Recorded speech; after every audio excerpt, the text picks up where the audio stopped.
नमस्कार। एनसीईआरटी के इस विशेष कार्यक्रम में आप सभी का स्वागत है। मैं हूं सिमरन सिंह। दर्शकों, हम सभी जानते हैं कि स्वास्थ्य हमारे जीवन में कितनी अहमियत रखता है। स्वस्थ शरीर की हम बात करते हैं और स्वस्थ शरीर में ही स्वस्थ मन का वास होता है। तो आपको बताते चलें कि अपने पिछले कार्यक्रम में हम बातचीत कर रहे थे घुटने के दर्द के बारे में, किस तरह से अर्धनारेश्वर चिकित्सा वेलनेस न्यूरोथेरेपी के माध्यम से घुटने के दर्द की समस्या का समाधान किया जा सकता है। और आज की अपनी इस चर्चा में हम बातचीत करने वाले हैं गर्दन के दर्द के बारे में। सर्वाइकल की जो समस्या हम आमतौर पर देखते हैं रोज़मर्रा के जीवन में, ऐसे बहुत से लोग हैं जिन्हें सर्वाइकल की समस्या होती है या गर्दन से जुड़ी हुई कोई भी अन्य समस्या, तो कैसे वेलनेस न्यूरोथेरेपी की मदद से हम उसका समाधान कर सकते हैं। आज इसी विषय पर चर्चा करने के लिए एक बार पुनः हमारे साथ मौजूद हैं आचार्य रामगोपाल दीक्षित जी। नमस्कार सर, बहुत बहुत स्वागत है आपका। हृदय से धन्यवाद। मैं आपका परिचय हमारे सभी दर्शकों से एक बार पुनः करवाना चाहूँगी। आप राष्ट्रपति भवन के पूर्व न्यूरोथेरेपी सलाहकार रह चुके हैं। आप साथ में अंतर्राष्ट्रीय ख्याति प्राप्त हैं। इसी के साथ आपने भारतीय पारंपरिक चिकित्सा पद्धति अर्धनारेश्वर चिकित्सा को वर्तमान में वेलनेस न्यूरोथेरेपी के रूप में पूरे विश्व में स्थापित किया है। बिना किसी दवा के, बिना दर्द के और बिना उपकरण के आपने लाखों मरीजों का, लाखों पेशेंट्स का इलाज किया है। इसी के साथ आपने हजारों विद्यार्थियों तक ये शिक्षा पहुंचाई है, उनका जीवन बदला है और भारत सरकार से इस शिक्षा को मान्यता प्राप्त करवाई है। केवल इतना ही नहीं, बल्कि जब हम उच्च शिक्षा के स्तर की बात करते हैं तो उच्च शिक्षा के क्षेत्र में भी आपने इस ज्ञान को, इस शिक्षा को मान्यता प्राप्त करवाई है। इसी के साथ देश और दुनिया में बहुत से लोग इसे प्रैक्टिस भी कर रहे हैं, अपना भी जीवन जो है उसे बेहतर बना रहे हैं, दूसरों का जीवन भी बेहतर बना रहे हैं। और मुख्यतः मैं ये बात साझा करना चाहूँगी हमारे दर्शकों के साथ कि आपने भारत सरकार द्वारा इसे मान्यता प्राप्त करवाई है, जिसकी मदद से आज बहुत सारे लोग जो हैं इसका फ़ायदा उठा पा रहे हैं। एक बार पुनः आपका बहुत बहुत स्वागत है। जी, बहुत बहुत धन्यवाद। सर, सबसे पहले आपसे जानना चाहेंगे कि आज हम बात कर रहे हैं गर्दन दर्द की समस्या की, सर्वाइकल की बात कर रहे हैं, कैसे उसे ठीक किया जा सकता है। तो ज़्यादातर ये समस्या किन लोगों में देखने को मिलती है? सिमरन, ये सबसे अधिक समस्या सर्वाइकल की, गर्दन दर्द की आज ये यूथ में मिलती है। तो यूथ जो है, चाहे स्त्री हो या पुरुष, चाहे लड़की हो या लड़का, बहुत बड़ी तादाद में आज गर्दन दर्द की समस्या हमारी यूथ को देखने को मिलती है।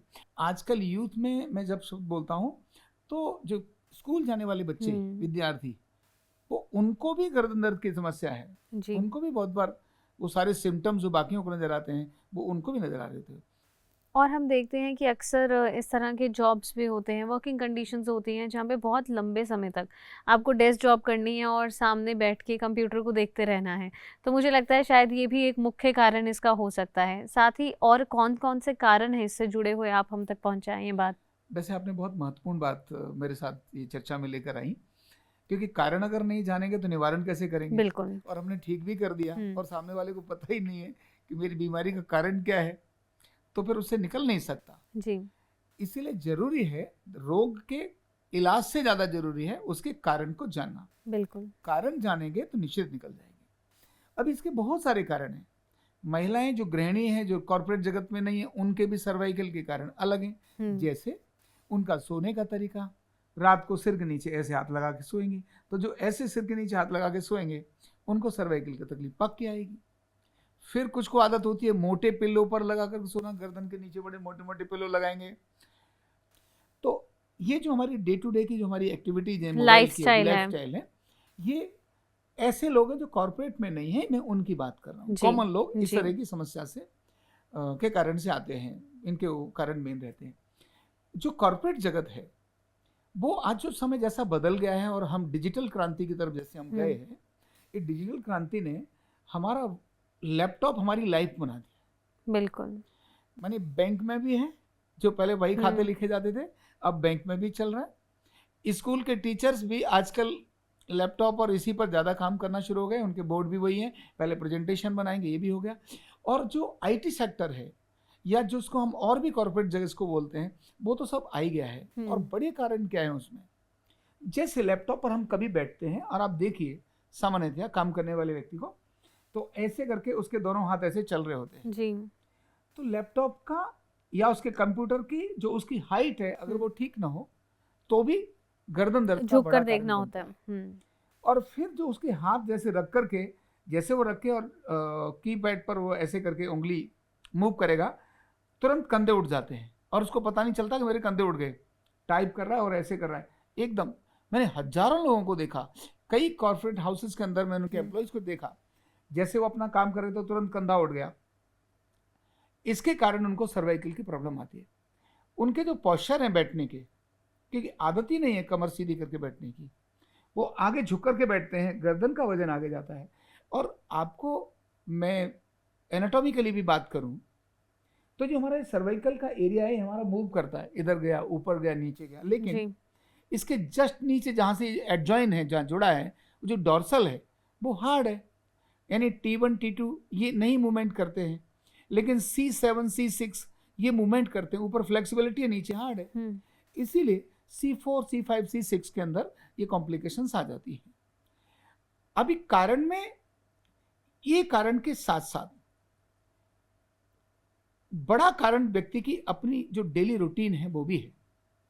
अगर डेली रूटीन ठीक होगी तो फिर ये नहीं आएगा। और इसी के साथ हमने कारणों पर तो बात की ही, कारणों के साथ हम जानना चाहेंगे कि इससे जुड़े हुए लक्षण क्या हैं। हाँ, क्योंकि लक्षण जानना भी जरूरी है, बहुत बार पता ही नहीं होता। सर्वाइकल की अगर कॉमन प्रॉब्लम आ रही है तो उसमें हमारे जो हाथ की जो उंगलियां हैं इनमें हल्की नमनेस आ सकती है, पर्टिकुलर एरिया पर नमनेस आ सकती है, कलाई में या बाजू में दर्द हो सकता है, कंधे में दर्द हो सकता है, गर्दन का अपना एरिया दर्द कर सकती है। यहाँ तो समझ में आता है गर्दन दर्द हो रहा है तो व्यक्ति जान जाएगा कि गर्दन सर्वाइकल के कारण हो रहा है, लेकिन यहाँ पर झंझनाहट आ रही है ये व्यक्ति को बहुत बार पता नहीं चलता, लेकिन वो सर्वाइकल के कारण है। ये नीचे की उंगली में झंझनाहट आ रही है, ये भी एक बहुत बड़ा कारण है, इसका एक लक्षण निकल कर आता है। फिर जब थोड़ा और एडवांस इसका लेवल बन जाता है तो उस समय दुनिया घूमने लगती है, मतलब चक्कर आने लगते हैं। थोड़ी देर बैठेंगे लगेगा यार पता नहीं कुछ हो रहा है, चक्कर आएंगे, चलेंगे तो चक्कर आएंगे, तो चक्कर आना। फिर अगर उसका इफेक्ट और नीचे आता है तो कभी कभी सर्वाइकल के कारण से चेस्ट के रीजन में भी पेन आने लगता है। कभी कभी जो हमारे शोल्डर ब्लेड हैं यहाँ पर भी तकलीफ आने लगती है, एंजाइटी होने लगती है, घबराहट होने लगती है। ये छोटे छोटे सिम्टम्स व्यक्ति को पता नहीं होता, लेकिन ये सर्वाइकल के कारण से ही निकल कर आते हैं। बिल्कुल। तो जब हम वेलनेस न्यूरोथेरेपी की बात करते हैं और उसके माध्यम से सर्वाइकल को ठीक करने की आज हम चर्चा कर रहे हैं, तो क्या केवल एक ही बार में इसे ठीक किया जा सकता है या किसी भी व्यक्ति को बार बार आना पड़ता है? हाँ, सर्वाइकल के मामले में दो चीजें हैं उसमें सिमरन, एक है ढांचा और दूसरा है केमिकल जी। अगर केवल ढांचे का इम्बैलेंस है, क्योंकि अर्धनारीश्वर चिकित्सा ढांचे और केमिकल्स पर काम करती है, अगर केवल ढांचे का इम्बैलेंस है तो वो तो एक या मैक्सिमम 2 सिटिंग में ही ओके हो जाएगा। पहली सिटिंग में ही व्यक्ति को लगेगा साहब मेरी गर्दन तो फ्री हो गई। लेकिन अगर केमिकल इम्बैलेंस है, एसिड अल्कलाइन बहुत अधिक डिस्टर्ब है, लीवर का फंक्शन ठीक से नहीं है, सपोर्ट नहीं कर रहा है, डाइजेशन ठीक नहीं है, जो वायु बना रहा है गैस बना रहा है, इसी प्रकार से कहीं हार्मोनल इम्बैलेंस तो नहीं हो रहा है, विटामिन डी की कमी तो नहीं है, कहीं कैल्शियम की कमी तो नहीं है, ऐसे मिनरल्स की कमी तो नहीं है। अगर हम वो जब देखते हैं कि अगर वो ऐसी डेफिशिएंसी है तो डेफिशिएंसी को ठीक करने के लिए जरूर, लेकिन बहुत महीनों नहीं लगते, घुटने की तरह से। तो लगभग कितना समय लगता है? मैक्सिमम 8-10 दिन में व्यक्ति ठीक हो जाता है, एकदम परफेक्ट होके निकल जाता है। और कुछ लोग तो पहले दिन में ही आए थे, बहुत कंडीशन खराब थी, बहुत समय के बाद आए घुटने दर्द को लेकर, तो हमने कहा वो गर्दन का क्या हुआ, वो तो पहली बार में ठीक होगी, ऐसा हो जाता है। तो जब हम देखते हैं कि लोगों में गर्दन दर्द की समस्या है, सर्वाइकल की समस्या है, तो कई सलाहकार जो हैं वो नेक सर्जरीज की भी सलाह देते हैं, इस पर आप क्या कहेंगे? क्या बिना सर्जरी के इसे ठीक किया जाता है? सिमरन, मैं एक बात बोलूंगा आपको यहाँ कि सर्वाइकल को लेकर के सर्जरी पर नहीं जाना चाहिए। कारण क्योंकि सर्वाइकल से ही हमारी बॉडी की सारी नर्व निकल कर बिल्कुल। सर्वाइकल के इलाज न्यूरोथेरेपी में तो सक्सेस रेट बहुत अधिक है, मैं बोलूं अगर तो 90% प्लस है, इसलिए सर्जरी की जरूरत नहीं है। कभी कभी सर्जरी कॉम्प्लिकेशन में भी अगर मान लो बाई चांस कुछ थोड़ी मिस्टेक हो गई तो लोअर बॉडी काम नहीं करती, ऐसे बहुत सारे केसेस को देखा है। तो बिना सर्जरी के इसको ठीक किया जा सकता है, इसको सर्जरी की आवश्यकता न्यूरोथेरेपी के हिसाब से नहीं है। तो ऐसी कौन कौन सी सावधानियां हैं जो रोज़मर्रा के जीवन में हमें बरतनी चाहिए ताकि इस तरह की जो नेक पेन है या फिर सर्वाइकल है या कोई भी ऐसे गर्दन दर्द की समस्या जो है उससे हम ना जूझें?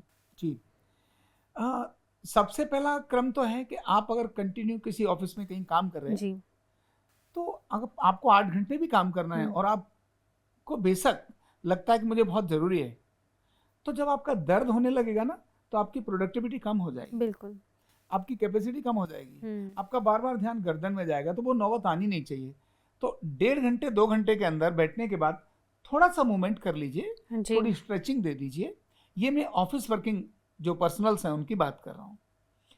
थोड़ा मूवमेंट दे दिया, थोड़ा कंधे को स्ट्रेच कर दिया, थोड़ी गर्दन दाएं बाएं कर दी, थोड़ा ऐसे करने से नर्वस सिस्टम थोड़ा रिफ्रेश हो जाता है। 5-10 मिनट का ब्रेक ले लेना चाहिए। 5 मिनट बहुत है। और लगा कि 5 मिनट भी उठना बहुत मुश्किल है तो कोई बात नहीं, मैं आज आपको उसको करके दिखाऊंगा कि कुर्सी पर भी कैसे व्यक्ति अपने को सर्वाइकल की तकलीफ से खुद को कैसे रिफ्रेश कर सकता है। तो हर 1-1.5 घंटे में थोड़ा स्ट्रेचिंग दे दो, उससे निकल जाता है। फिर जिनका बैठ करके काम करने की जो आदत है वो वाटर इनटेक बहुत कम करते हैं जी, क्योंकि बार बार पेशाब करने के लिए जाना पड़ेगा। जैसे बैंक वाले हैं, पब्लिक डीलिंग वाले लोग हैं, या ऐसा सिस्टम पर बैठे हैं जहाँ बहुत कुछ कम्युनिकेशंस देखने हैं, वो पानी कम इसलिए पीते हैं क्योंकि बार बार उठेंगे तो दिक्कत हो जाएगी। तो पानी कम होने के कारण से भी ये सारी कॉम्प्लिकेशंस निकल कर आती हैं, क्योंकि उससे कॉन्स्टिपेशन होता है, कॉन्स्टिपेशन के कारण से वायु बनती है, वायु बनती है तो गर्दन का दर्द लेकर आती है, ऐसी दिक्कत आती है। फिर जिनके कारण से मैंने बोला कि गर्दन की तकलीफ आती है, सिर के नीचे हाथ लगाने की बात बोली, टेलीविजन देखने की बात बोली, स्ट्रेच करके बैठने की आदत नहीं है। पढ़ते समय जो विद्यार्थी है वो जो बैग लटकाता है, कारणों में एक बड़ा और कारण भी है, जो स्कूल गोइंग बच्चे हैं ना छोटे, अब बच्चा तो है छोटा लेकिन पीठ पर वजन तो बहुत अच्छा। मैं अपने बेटे को देखता हूँ, वो बेचारा मतलब बैग जब ला रहा हो तो मैं बेचारा शब्द बोल रहा हूँ उसके लिए, जब कैसा नहीं इतना भारी उसका वजन किताबों का, उसको देखने के बाद मुझे लगता है गर्मी में गाड़ी से बाहर निकल कर इधर आए इतने में उसकी हालत खराब हो जाती है। तो जो बैग है वो भी गर्दन के दर्द का एक बड़ा कारण बनता है बच्चों में। मतलब बच्चों में हम समझ सकते हैं कि बैग का अगर वजन ज्यादा हो, वजन ज्यादा है। जब हम बड़े लोगों में इसकी बात करते हैं तो कोई भी ऐसा वजन जो हम ज्यादा उठाते हैं तो हो सकता है उससे भी गर्दन दर्द की समस्या हो। वजन में इतना दिक्कत नहीं आएगी। जैसे भार ढोने वाले लोग हैं जी, मसल्स अपने आप अपनी पोजीशन ले लेते हैं। जैसे कुछ लोग 100-100 किलो 200 किलो वजन उठाकर सिर पर, गांव में तो सिर पर ही बोझा ढोके लेके जाने का काम था, और किसी को कभी कोई चक्कर नहीं आए। मैं तो गांव का रहने वाला व्यक्ति। कब आते हैं चक्कर? जब हमारे पॉस्चर्स गलत हो और खाना पीना ठीक ना हो, या फिर कोई चोट लगी हो, कोई झटका लगा हो, कोई इंजरी हुई हो, बिल्कुल, तभी ऐसी दिक्कतें आती हैं, अदरवाइज तो आती नहीं है। उन्हीं से थोड़ा बच के हम ठीक रह सकते हैं। तो जैसे आपने खान पान की बात की, तो ऐसी कौन कौन सी चीज़ें हैं जिनका सेवन करना चाहिए? खान पान में क्या क्या है जिनका हम सेवन कर सकते हैं अगर गर्दन दर्द की समस्या से आप जूझ रहे हैं, और कि ना जूझें उसके लिए भी बता दीजिए। अच्छा, तो मैं अपने दर्शकों को ये बताना चाहूँगा कि अगर आपको खान पान मतलब आपको तकलीफ आ गई है, गर्दन की दर्द आ गया है, वैसे जितने सारे दर्द है ना जो जोड़ों से संबंधित हैं, इंजरी की बात अलग है, चोट लगी है तो बात अलग है, अदरवाइज तो ये अर्धनारीश्वर का इम्बैलेंस का कारण है और बात पित्त कफ को इम्बैलेंस का कारण है। वायु बढ़ जाती है, इसीलिए ये दर्द जल्दी आते हैं। गांव में किसान ऐसे ही सोता है पर उसको तो सर्वाइकल दर्द नहीं आता। जब अगर वायु शरीर में आ गई और सिर के नीचे हाथ लगा के सो गए तब आ जाएगा। तो इसीलिए ऐसी चीजें जो वायु बढ़ाती है उनका सेवन कम से कम करना चाहिए। यूथ जिसको तकलीफ नहीं है, ये सारी चीजें दिन में खा लो, मना नहीं है, खाना ही है, क्योंकि ताकत भी तो चाहिए। बिल्कुल, ताकत नहीं होगी तो फिर मामला वैसे हिल जाएगा। तो इसीलिए, पर फिर भी अगर दर्द आ गया है तो वायु की चीजें कौन सी हैं जिनको मैं हमेशा बताता हूँ बात रोग के लिए? कड़ी, राजमा चावल, उड़द की दाल, अरबी, भिंडी, फूल गोभी, मटर, बैगन, कटहल, बीन्स, ये वायु बढ़ाती हैं। केवल दर्द का जब तक ट्रीटमेंट चल रहा है तब तक इनसे परहेज करिए। ट्रीटमेंट जब खत्म हो गया खाना शुरू कर दीजिए। बिल्कुल, ये यूथ है, यूथ को तो ये सब खाना है, वहीं से तो पावर आएगी। लेकिन फिर भी जब दर्द है तो घिया, तोरी, टिंडे, परवल, मूंग की दाल खा लीजिए, पोहा खाइए, उपमा खाइए, ये सब खा सकते हैं, सारे फ्रूट्स खा सकते हैं, ये लेने में कोई दिक्कत नहीं है। हाँ, पालक खाना है तो उसके अंदर पनीर की जगह पनीर डालना भी है तो उसमें मूंग की दाल डालिए। पालक और मूंग की दाल वायु नहीं करेगी। ऐसे अरहर की दाल खानी है तो अरहर की दाल में भी मूंग की दाल डाल दीजिए, और रात को मत खाइए, दिन में खा लीजिए। बिल्कुल। तो अगर ये थोड़ा खाना पीना रखेंगे, हेल्दी फूड्स खाइए, जंक फूड फास्ट फूड कभी कभी रखिए, और ऐसा नहीं कि आप मोमोज नहीं खा सकते या बाकी चाउमीन वगैरह नहीं खा सकते, लेकिन उन्हें रूटीन में मत खाइए। बिल्कुल नियमित आहार होना चाहिए, नियमित आहार बैलेंस डाइट रखिए, होनी चाहिए। बीच बीच में बदपरहेजी करिए, पर अगले 3-4 दिन फिर से उसको रिपीट मत करिए। बिल्कुल। तो फिर ये ऐसा ठीक रहेगा। यूथ में ये जो जंक फूड खाने की आदत है, इससे उनके शरीर में विटामिन डी और कैल्शियम की डेफिशिएंसी होने लगती है, क्योंकि जो मैदा से बना है, अजीनोमोटो उसके अंदर पड़ा हुआ है, जो शरीर के अंदर बहुत बड़े इम्बैलेंस का कारण बनता है। तो ऐसी चीजें भी कभी खाने का क्रम रखें, रूटीन में इसको ना रखें। बिल्कुल, और हम चाहेंगे कि इसी संबंध में कोई उदाहरण भी आप हमारे दर्शकों के साथ साझा करें। देखिए, मैंने ऐसे केसेस को बहुत देखा है, और एक केस ऐसा था, और खासकर मैं उस केस के कारण से मेरे जीवन में एक बड़ा परिवर्तन भी आया। मैंने इलेक्ट्रॉनिक्स की पढ़ाई करी है, और घर में अच्छा किसान वगैरह सारा ठीक है तो गांव से, लेकिन पढ़ाई करने के बाद अच्छी जॉब करके मैं छोड़ के चला गया, और 11 साल मैंने समाज की सेवा के लिए अपना सारा कुछ छोड़ दिया। मुझे लगा देश समाज के लिए कुछ काम करना चाहिए, तो अपने जवानी के वो समय था, मैंने ऐसे लगाया। जब वापस आया तो मैंने ऐसे लोगों को देखता था, जिनके घर में जाता था, और मैं रोगियों को देखता था, कोई ऐसे पकड़ के बाजू बैठा है। मैं एक को जानता था जिनको बहुत कष्ट रहता था ऐसा, लेकिन तब मेरे पास में कुछ था नहीं। चाहे मंत्र के चिकित्सक मेरे पिताजी थे, पर उस विषय को मैंने नहीं अपनाया था। तब फिर मैंने अनेक सारे रोगियों को देखा, घुटना कमर कंधा दर्द वाले रोगियों को देखा, और यूथ में घूमते घूमते बेरोजगारों की जो लाइन देखी, बहुत बड़ी तादाद में बेरोजगार लोग थे। ये समस्या का समाधान कैसा हो, ये मेरे मन के अंदर बार बार मुझे कचोटता था कि बीमारी और इनका क्या है। हॉस्पिटल्स थे, लेकिन इतना समाधान नहीं कर पा रहे थे।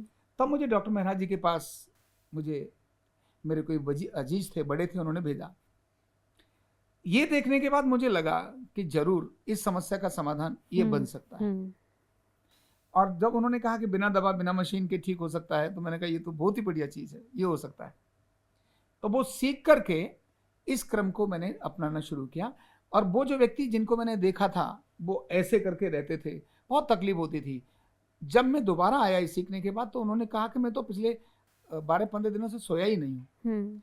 और ट्रीटमेंट जब मैंने उनको किया, तो ट्रीटमेंट करने के बाद मैं ट्रीटमेंट करके चला गया, उनको पूछा कैसा लग रहा है, तो उन्होंने कुछ बोला नहीं। जो बड़े लोग होते हैं वो जल्दी जवाब नहीं देते, बोले कल बताएंगे।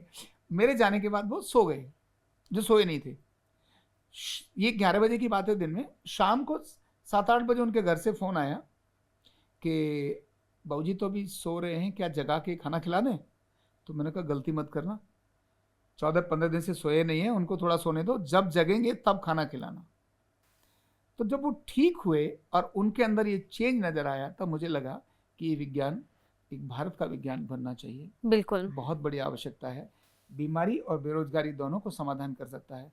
फिर एक प्रयास किया, क्योंकि यूथ क्यों सीखेगा, क्योंकि मैं जब इसमें सर्टिफिकेट नहीं था तो मुझे बड़ा कठिनाई का सामना करना पड़ता। बिल्कुल।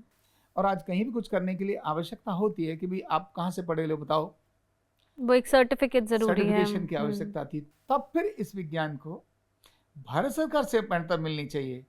मैंने इस पर काम किया, और वो बहुत कठिनाई तो बहुत आई, लेकिन अल्टीमेटली हो गया। और खुशी की बात ये हुई कि ऐसा रिकॉग्नाइज होने के कारण से, सर्टिफिकेशन होने के कारण से, आज हजारों हजार युवक लोक कल्याण के कारण में लगे हैं, और जो बीमार हैं उनका वो इलाज कर रहे हैं। बिल्कुल सर।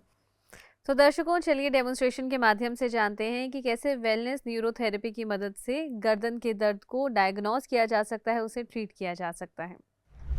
अभी मैं इनके अर्धनारीश्वर को चेक कर लेता हूं कि आखिर इनकी बॉडी में किधर इम्बैलेंस है। दोनों पैर मिलाओ, वेरी गुड। दोनों हाथों को ढीला छोड़ दो और एकदम स्ट्रेट खड़े हो जाओ। अब यहां मैं गर्दन पर, जब मैंने स्पाइन को इनकी टच की, तो ये शोल्डर ब्लेड के पास में जहां ये ढलान है, ढलान जहां खत्म होती है, यही हमारी किडनी है। इन किडनी के ऊपर यानी स्पाइन से 2 अंगुल इधर और 2 अंगुल राइट, मैं 2 जगह पर चुभाऊंगा मेरा प्रेशर। आप मुझे बताना प्रेशर किधर ज्यादा है, ठीक है? मैंने इधर हाथ चुभाया, इसके बाद मैंने लेफ्ट साइड में हाथ चुभाया। तो आपको राइट साइड ज्यादा है मेरे हाथ का प्रेशर और लेफ्ट साइड ज्यादा है, लेफ्ट साइड में ज्यादा है। इसका अर्थ है कि इनकी बॉडी में अर्धनारीश्वर में एसिड का इम्बैलेंस हो रहा है। क्या इसे किसी और तरीके से भी चेक किया जा सकता है? जी बिल्कुल चेक किया जा सकता है, क्योंकि सर्वाइकल को चेक करने के लिए दर्शन, श्रवणन, घ्राणन, अनुमानन ऐसे 5 प्रकार हैं जिनके कारण से हम हर बीमारी को चेक कर लेते हैं, और क्या केमिकल की डेफिशिएंसी थी ये भी हम चेक कर सकते हैं। तो एक तरीका हमने देखा। अब हम इस पर्सन के दूसरे पार्ट पर आते हैं। तो ये जो गर्दन का एरिया है, ये यहाँ सर्वाइकल का सी, सर्वाइकल खत्म होता है, वहीं पर फिर डॉर्सल शुरू होता है, यानी D1 D2 यानी T1 T2 थोरेसिक ये शुरू होता है। तो हमने ये जो ऊंचा एरिया अगर यहाँ बहुत उठा हुआ है तब भी ये मानेंगे कि सर्वाइकल की तकलीफ यहाँ आ रही है। फिर देख करके हम देखेंगे कंधा कोई ऊंचा और नीचा तो नहीं है। अगर कंधा ऊंचा नीचा है, दर्द के कारण व्यक्ति कंधे को भी ऊपर नीचे ऐसा कर लेता है। फिर तीसरा, आप यहाँ बैठिए, नेक की स्टिफनेस को भी देखेंगे। जैसे मैंने इनकी गर्दन को कहा, आप अपनी गर्दन बाईं तरफ घुमाओ, दाईं तरफ घुमाओ, तो एक तरफ यानी राइट साइड में थोड़ा हार्ड है, लेफ्ट साइड घुमाओ, लेफ्ट स्मूथ है, राइट में हार्ड है। इसका मतलब है कि सर्वाइकल के मसल्स ठीक से काम नहीं कर रहे हैं और उसमें इसीलिए हल्का यहाँ कंप्रेशन या कुछ ऐसा हो रहा है, इसीलिए ये दर्द का कारण बन रहा है। निदान होने के बाद इलाज का प्रारंभ कैसे किया जाता है? जी, अभी हमने निदान कर लिया, डायग्नोस कर लिया कि इनके सर्वाइकल में का कारण क्या है, इनका एसिड बढ़ा हुआ है और नेक मसल्स में स्टिफनेस है। अब इनका हम ट्रीटमेंट शुरू करते हैं। तो ट्रीटमेंट शुरू करने के लिए हम इनके बिल्कुल इधर सामने की तरफ खड़े हो जाएंगे।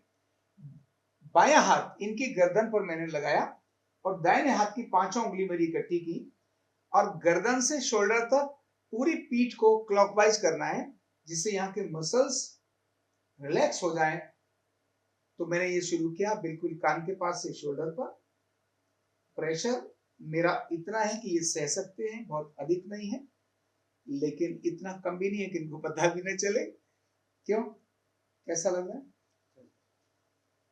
अब मैंने कोई भी 1 सेंटीमीटर भी, 1 मिलीमीटर भी कोई एरिया मेरे हाथ से छूट नहीं रहा है और मैंने इस तरह से ये क्लॉकवाइज शुरू किया है, शोल्डर ब्लेड के साथ होते हुए धीरे धीरे मैं बढ़ रहा हूं। यानी मैंने स्पाइन से इधर दिया था और इधर से इस साइड एरिया में मैं क्लॉकवाइज कर रहा हूं। पूरा जहां खोपड़ी है इस जगह से मैंने क्लॉकवाइज शुरू किया कान के पास तक, और सेम ये मैं वापस उसी दिशा में ऐसे जा रहा हूं। बस हमारे यहाँ हम सिखाते हुए बताते हैं कि भाई नाखून जो है ना वो नहीं होनी चाहिए, क्योंकि नाखून होंगे तो चुभ सकते हैं। तो नाखून बिना नाखून के अपने हाथों का प्रेशर ऐसे हम देते जाते हैं। इससे नर्व सप्लाई और ब्लड सप्लाई दोनों ही इस जगह ठीक होती है। इसके बाद ये जो T1 और T2 का एरिया जो ऊंचा था उस पर हमने हल्की सी ऐसे रबिंग करी। मैं रबिंग कर रहा हूं। रबिंग करने के बाद इस पर यहां हमने हल्का थोड़ा सा प्रेशर डाला, जिससे कि ये सर्वाइकल और डॉर्सल दोनों इक्वल हो जाए। यहाँ हमने ऐसे रबिंग की और शोल्डर्स के पीछे भी अपने अंगूठे को हल्का प्रेशर देकर क्लॉकवाइज किया। अगर मैंने ये यहाँ क्लॉकवाइज किया, हल्की सी नेक मसल्स को भी रिलैक्स कर दिया, नेक मसल्स को रिलैक्स कर दिया। अब इनका अर्धनारीश्वर संतुलित करने के लिए आपको नीचे लेटना होगा, करवट लेके नीचे आना। आप खड़े हो जाओ, पहले आप धीरे से पहले बैठो।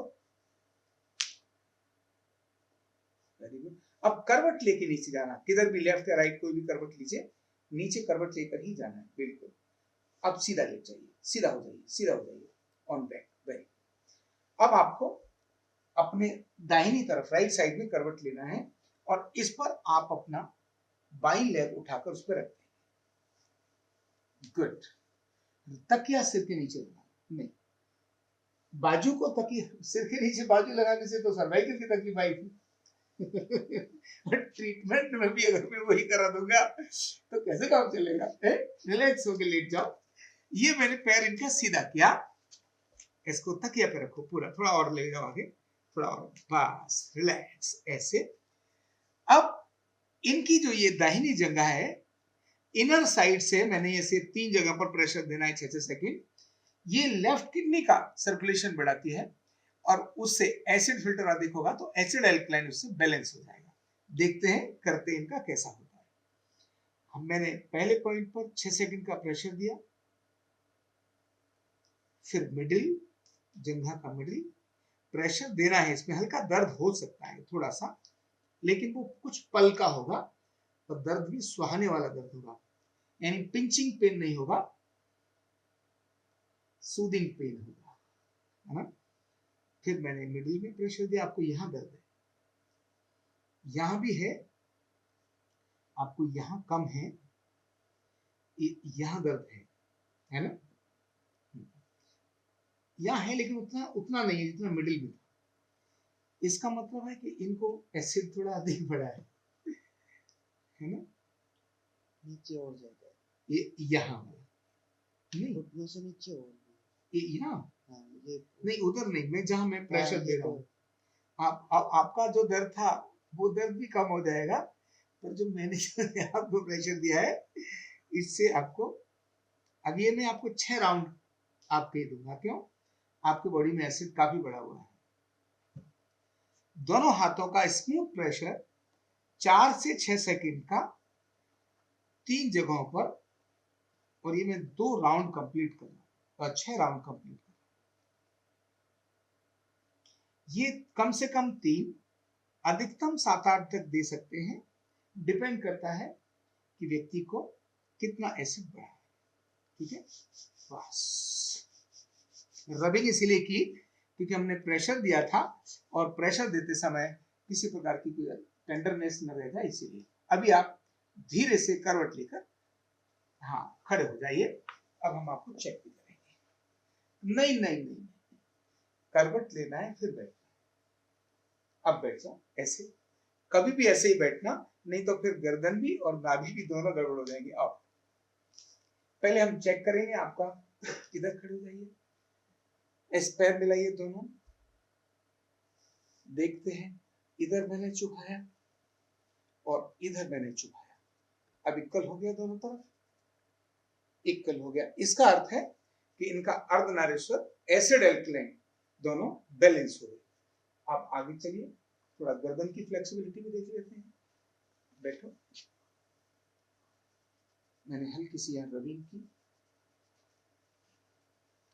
ये केवल एक पॉइंट मैंने दिया। आप देखो, थोड़ा बाईं तरफ घुमाओ गर्दन को, गुड, दाईं तरफ घुमाओ, वाह, बाईं तरफ घुमाओ, दाईं तरफ घुमाओ, बस, यस।